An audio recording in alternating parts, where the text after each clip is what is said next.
Saving for big goals can be intimidating, but small steps over time can really add up. If you create a basic safety net, start early, take advantage of an offered match, and prepare for the long haul, it can be done. Read or watch more about these basic tips of saving for the future at stcumoney.org.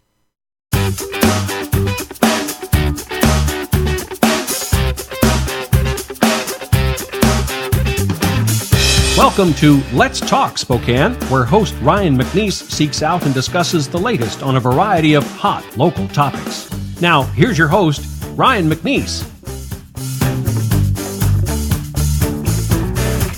Welcome to Let's Talk Spokane. I'm Ryan McNeese, and we're here in the studio with Loren LaCash Mellick, actor extraordinaire. I told you I was going to say that, but it's true. I had an opportunity to meet Loren in 2013 when he was performing Shrek at University High School, and I was blown away at what you and the rest of the cast did in that show. Welcome to the studio. Thank you. It's great to be here. And just to give them credit, such a phenomenal cast. I mean, I really couldn't have done it without them. We had so many people, working backstage and on stage that just had so much talent, especially at, such a younger level too. Right. High school isn't, known for being the most talented, right. But they were flowing with it. They had so much talent. What I think what's amazing about what you guys did as a crew at University High School was off the charts in terms of Fifth Avenue Awards, et cetera, which we're going to circle back to how you even got into this. But you've spent the last 3 years at University of Northern Colorado, in Greeley, Colorado. How do you get there? What was the choice that brought you there? It kind of started with high school. I've been doing theater for a while at that point, but we can come back to that later. But I kind of decided I really wasn't really finding anything else I wanted to do with my life other than just kind of being on stage. And they have what's called a unified audition in Washington. They have them in Seattle, Chicago, and I think there's one in New York as well. Maybe in Texas, I want to say, is another one. But we went to the one in Seattle, me and a classmate. And what they do is you audition for a number of people from different colleges, recruiters around the whole nation, really. And they just they will send you, a callback, basically, if they like you and want to see more of you. And I ended up getting, I want to say 7, 8, which is it's a good number. Right. Well, the logic of that unified audition makes a lot of sense throughout the United States. Yeah, it's really nice. And Seattle is one of the smaller ones, so we didn't have as many colleges there. But one of the colleges that I'd already known from their involvement at other things like our state thespian conferences were University of Northern Colorado. They actually ended up not even calling me back. I just got a letter from them about 2 weeks later saying, "Oh, you're accepted." And by the way, don't worry about us calling you. You're in. Yeah, exactly. It was. I was really bummed initially. I was hoping they would have talked to me or something like that. And I was like, well, I got other options. But when they sent me a letter, I was like, oh, I'm really interested in them. I know them previously. They had a great price point, which is part of it for me. And I basically took that offer immediately. I applied for the college and I was in, and it was we toured and it was great, and I loved it. Well, beautiful location there in Greeley, Colorado. Yeah. Tell me how that system works, because you and I have chatted before and backstage as well. In terms of, there are different programs throughout the United States, but this particular program, very, very thorough in terms of all of the segments that go into putting on a great production. Yeah. Tell me a little bit more about the different divisions that lead to putting on a show. Yeah, definitely. Well, first of all, the school is actually split into 4 majors, basically. We have acting, we have musical theater, we have DT, which is design and technology, which is the kind of the construction and stuff, and then we have theater ed. And all of these kind of collate into putting on these shows. The actors and MTs tend to be the actors on stage, but we have the theater ed majors who are helping direct things like that, and all of us kind of work together to put on a really good show. And then with the DT, the design and technology, which is by far our best program, they are incredible. They have basically 5 different shops. They have a carpentry shop, they have a scenic design shop, they have a paint shop, and they have a prop shop, and they have a wardrobe shop. And they just one of the best programs in the nation, honestly. And there's so much that goes in, both from the design and tech majors and the rest of the school, because we have what's called IP, or individual performance, where students are graded based on their participation in these plays and shows, whether it be either on stage or behind the stage, and everyone gets equal credit, for that, whether they be an actor Right. or otherwise. Well, and I think you make a good point that there's only so many folks that can be on stage in a given production, whether that lends itself to those particular 25 actors, et cetera, or less. But there are many, many roles behind the scenes, and I think that's what you're describing. And I think what folks probably understand, but it's the same in the theaters. Look at the credits at the end of any movie. There's hundreds of people involved and very few actors. So in your case, I think what you're experiencing through that education process is here are the actors out on stage making it look good, but there are a lot of folks behind the scenes getting the job done too. Yeah, and they're making us look even better. So we need all the help we can get. Talking about talking about the shows that you've done a great job in. Give me kind of a rundown about the shows you've had the opportunity to be in at University of Northern Colorado. Yeah, so when I started freshman year, there are 3 auditions every semester, and we have 2 semesters, of course. And the first semester, freshmen generally don't tend to get roles unless it's a really exceptional case. But the second semester, I actually did manage to land the lead in a 1930s play called Once in a Lifetime. Was written by Moss Hart and George S. Kaufman, and it's about the rise of the talkies and how they were kind of eating away at the vaudeville audience back then. And it was a slapstick comedy, super pratfalls, things like that, all over the place. And it was such a fun experience because I was a freshman working with some of the seniors and in the program and the veterans, and it was so interesting just to be kind of around them. And that was the first play I got to experience. So I started off really high. Well, yeah, I mean, and you got to feel good as a percentage. That doesn't happen very often. So good start to your college career. It was great. After that, we moved on to sophomore year, which I was in 2 back-to-back. I was in Sunday in the Park with George by Stephen Sondheim, which is a play about a musical actually about George Surratt, who the Sunday in the Park has kind of the pointillism where it's the little dots. And fascinating artist. So actually. much, so interesting just to learn about him. And then I was also in The Who's Tommy, which is a musical about that album, which was kind of one of the first rock operas that ever existed, really. And that was also so much fun, so very interesting. And then finally, junior year, a bit of a slump. I wasn't actually in anything. So I was working backstage, things like that. But that summer I was in the Addams Family musical as Uncle Fester, and that's shaving my head was just kind of such a strange experience. Before we even got on stage, I was already trying something so very new and out of the box for me. Well, and not only shaving your head, but I know we've talked about another part earlier where you had to wear don some facial hair that wasn't your favorite to play that role. But I've always been kind of mesmerized by that in terms of what actors go through in terms of, dare we say, like a method acting or something, that when you're not on stage looking at yourself, either that you've shaved your head entirely or you're wearing this mustache that isn't your favorite, that's got to be interesting that you look in the mirror and say, I'm a different person right now versus what I'm going to do on the stage here in 10 minutes. Yeah, no, definitely. And you mentioned method acting, and I personally am not a method actor. I find I've tried that style. We learn about that a lot, the Stanislavski method, but it's not for me. I prefer to kind of snap into things. I like to be in the moment, and when I'm out of the moment, I can kind of relax and calm down. I don't need to have that up all the time, and I find it works much better for me. But yeah, no, looking in the mirror, you kind of see a face you're not used to, especially when I was bald. I wake up in the morning, I'd scare myself because I wasn't sure who Here's I was the problem, I'm getting there too, but I'm just going bald, period, so I have to deal with it. But no, it was so much fun. And then I actually just got back this summer from doing 2 shows with this company called Little Theater of the Rockies, which is an affiliate of this school. And it's professional theater, it's paid. We did Peter and the Starcatcher, which was a prequel to Peter Pan, written contemporary. I think it was 2009, I want to say. And then we also did Sister Act, the musical, which is based off the movie, the Whoopi Goldberg movie, which is a classic. It is a classic. How is it affiliated with the school, and is it in the same town or is? Yep. It is. Same town. It's actually run by most of the members from the school. They've been doing it. I think they're on.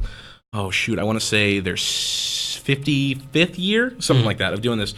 I'm going to sneeze a little bit. That's okay. But they use talent from the school, and they will also bring in alumni. They will bring in equity actors from around the country sometimes as well. We actually had someone from Tennessee come in for Peter and the Starcatcher, as well as someone an alumni from UNC. I want to say she's living in New York now. And she's been on Broadway a few times, things like that. And incredibly talented people that we are able to pull in. Do professors from the school get involved in any of the productions? Yeah. We actually had the head of the musical theater department was was in Sister Act the Musical playing one of the pastors, and such a funny guy, and he's so talented. As long as everyone at that school is very talented, they really know their stuff. You probably got to be a little careful to be critiquing an actual teacher that's critiquing exactly, you. Exactly. Well, let's. I want to come back to your college experience, and definitely want to hit on where you're going to go in the future with this. But let's go back to the beginning here in Spokane, Washington. Yeah, definitely. How did you even get into this, or how did you know that this is an interest of mine? It was so strange because when I was a young boy, like 4 or 5 years old, I was terrified of people in general. I was afraid of being away from my parents. I was such a shy boy, and I was in school, of course, and school was kind of weird for me already because I didn't get to see my parents, and I was freaking out about that. But they had auditions for the school play, and I don't know what really possessed me to want to audition, but I did. And it was the night before Christmas. Simple stuff. A bunch of first graders basically. Yeah. And I ended up playing. I was one of the toys in the toy dance, and I ended up we made our own costume, and I was a little Lego piece. And I don't know, something just kind of clicked with me there that I was like, I want to do this again. And I at that point, of course, I wasn't thinking about career stuff, but I think you're making such a good point that I continually come back to and fascinated by. Is there was something in you, almost the irony. Like you said, that you were nervous or anxietous. I don't want to be out in front of folks, don't want to be away from my parents. But there was something about that experience that is, again, the irony that you put yourself out there and yet you were comfortable. Yeah, and it was such a strange experience because it was the exact opposite of what I would call my comfort zone. But I kept coming back to it. I did it my second grade year, third grade year, fourth grade year, fifth grade year. You were thriving. I just kept doing it. And I was kind of helping out with it too every year and other things outside of the community, kind of things like that. And it was just so much fun. Really, it was. I didn't think of it as I didn't even know it was a career at that point. I just knew it was fun and I wanted to keep doing it. Well, you knew you were sincerely in the moment that this is something you really enjoyed doing. What are some of the organizations you were involved with in that third, fourth, fifth, sixth, and into middle school? And it wasn't so much as involved on stage, but I was begging my parents to go see shows at that point. I would be like, I want to go to Spokane Civic Community Theater. I want to go see these plays. I want to go see movies about plays and things like that. And it was so interesting just to kind of experience this. And I got to see this these adults who were doing the same thing that I was doing, and it was so fascinating to me. But I think you're making just a great plea for the arts, obviously, here in Spokane, that you're commenting on the Civic or Lake City Playhouse over in Coeur d'Alene that you ultimately did some great shows at. If those weren't here, you wouldn't have had access to those at that early age that's brought you to what you're doing right now. Exactly. And I definitely agree that, these things need to, be experienced because sometimes you don't know this until you see it or try it. And you mentioned Lake City Playhouse, and that was one I was affiliated with later, when I was, high school age. Same with Civic. I ended up doing, a show there, I want to say freshman year of high school as well. Both incredibly talented groups of people that, really have a passion for it, and I really respect that. Yeah. It's really amazing. And that passion, it's certainly the shows I had the opportunity to see you in and other shows at Lake City Playhouse, that passion is right there on stage. Let's take a short break and come right back and chat more with Loren LaCash Mellick. Thank you.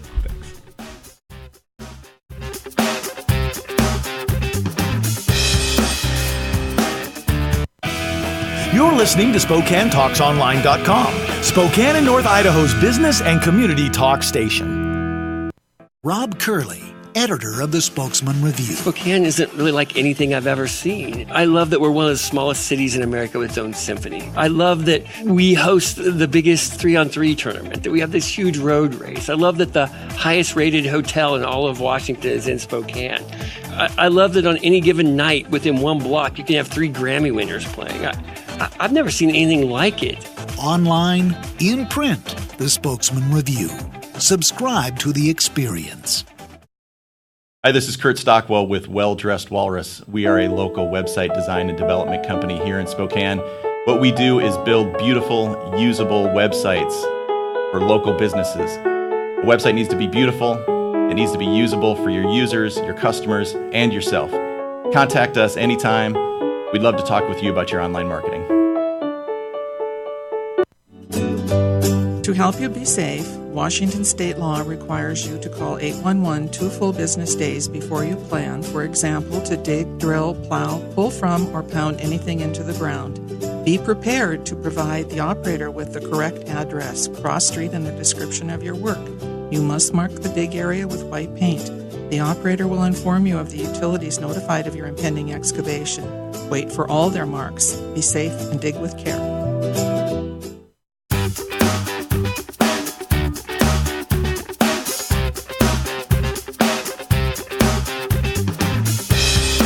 Welcome to Let's Talk Spokane. We're back with Loren LaCash, Mellick, actor.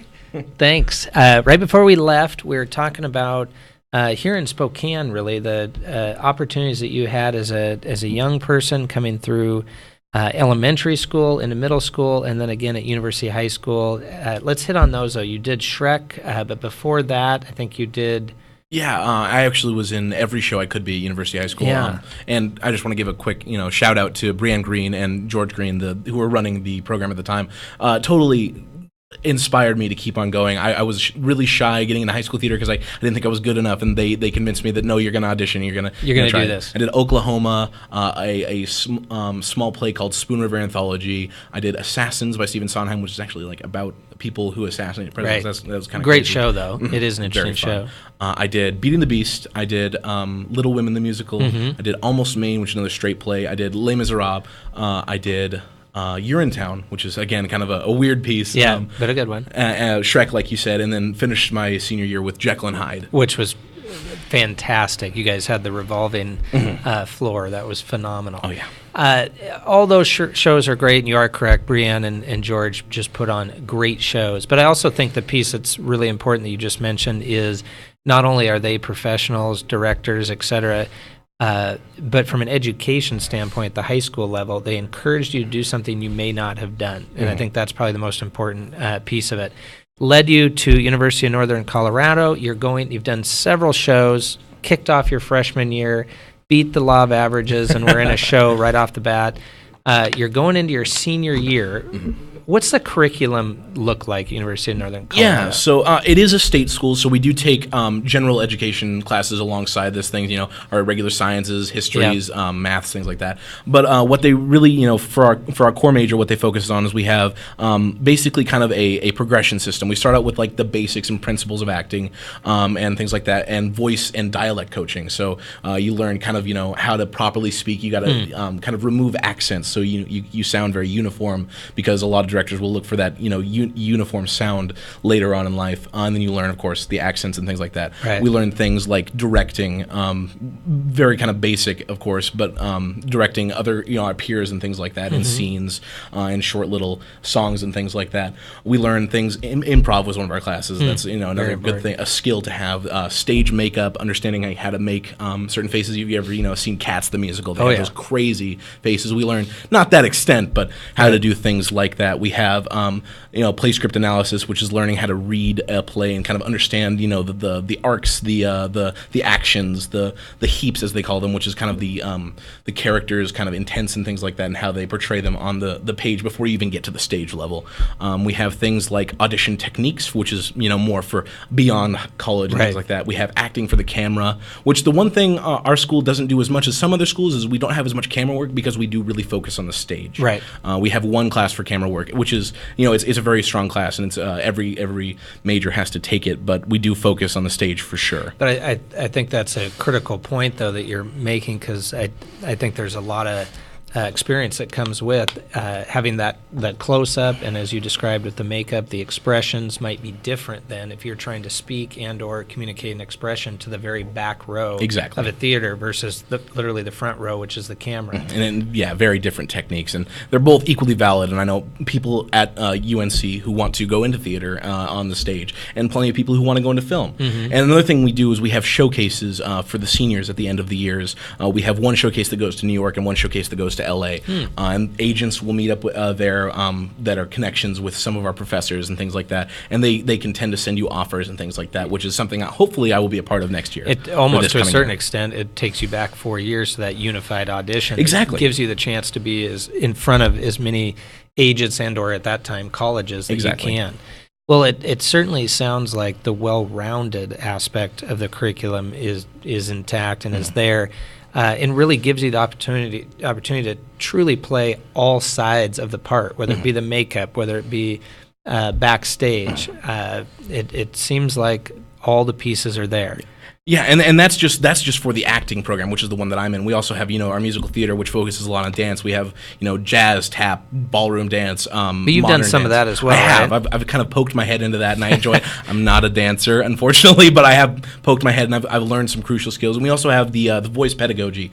We have plenty of teachers who are incredibly talented. I actually take lessons with the head of the department, and he takes a number of students. And I've been taking lessons with him for about 3 years.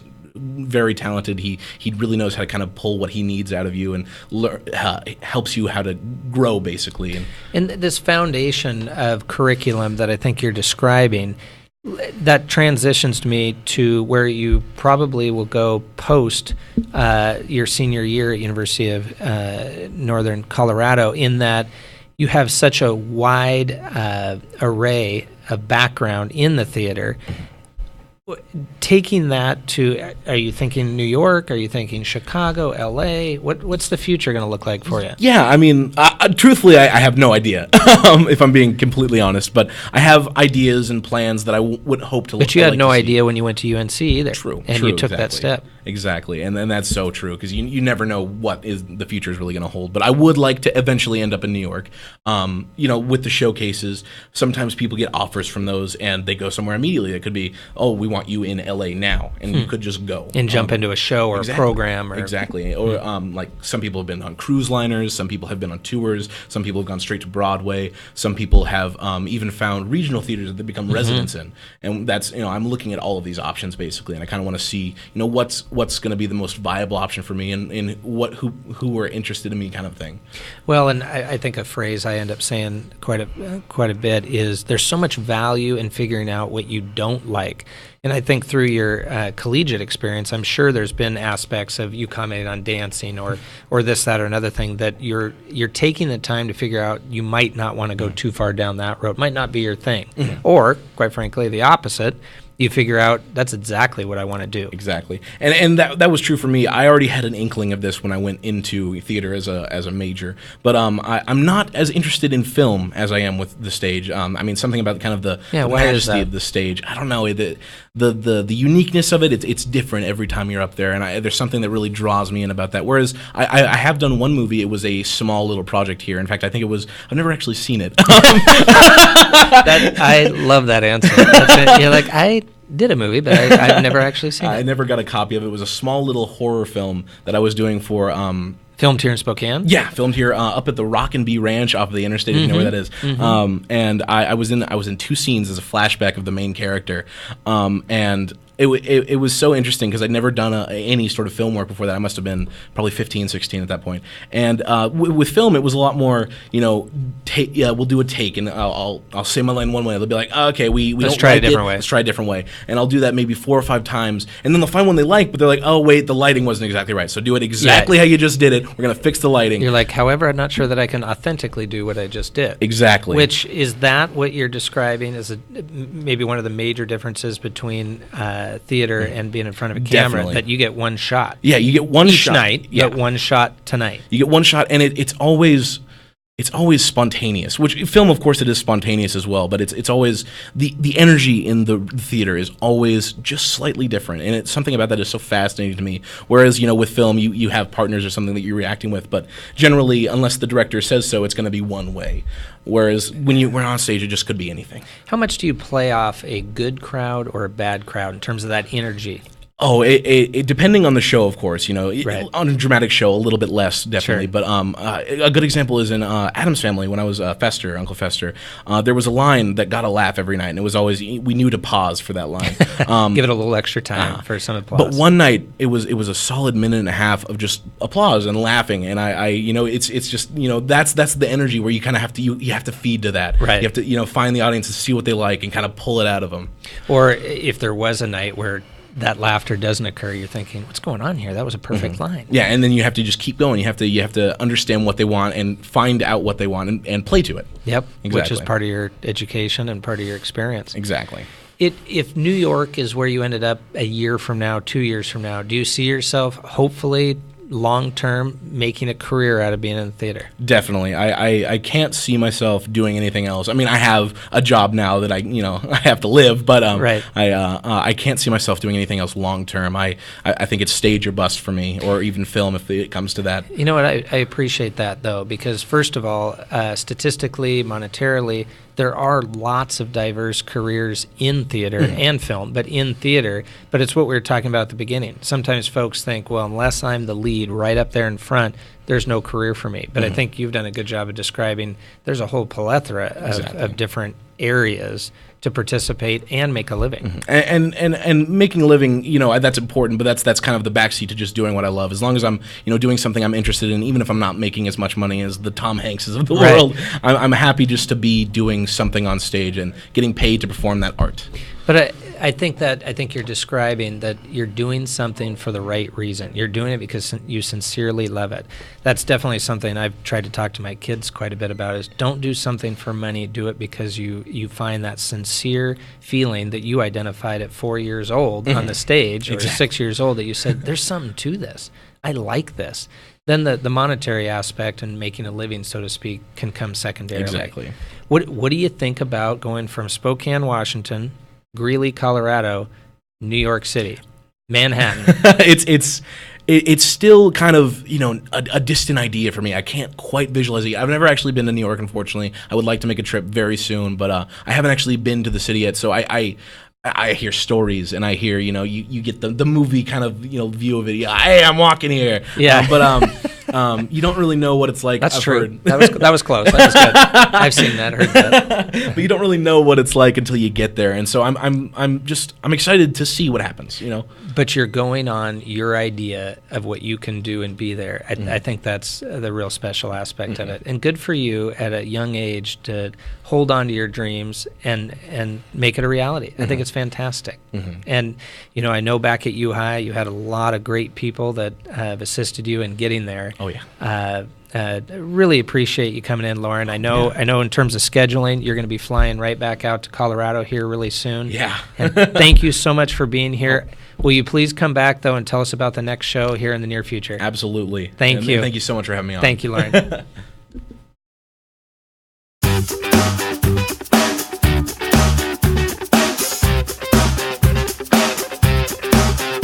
Let's Talk Spokane is produced in Spokane, Washington by SpokaneTalksOnline.com, which is solely responsible for its content. Ask us a question, recommend a guest, and hear this program again online anytime at SpokaneTalksOnline.com.